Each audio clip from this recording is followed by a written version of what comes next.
எல்லாருக்கும் வணக்கம். விடுதலை செகண்ட்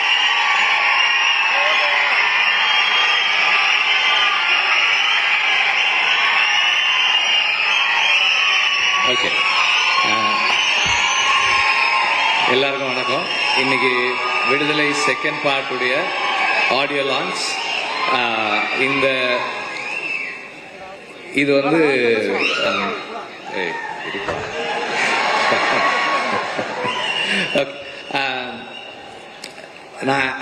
நான் வந்து இன்னைக்கு ஸ்டேஜில் பேசவே வேணாம்னு நினைச்சேன். ராஜா சார் வந்து டக்குன்னு நீ போய் சொல்லு, நீ தான் சொல்லணும் அப்படின்ட்டாரு. அதனால வந்துட்டேன். இன்னைக்கு வந்து ஆடியோ லான்ச்சில் நம்ம செகண்ட் பார்ட்டோட சாங்ஸை லைவாக பெர்ஃபார்ம் பண்ணுறாங்க. ஸோ அது வருது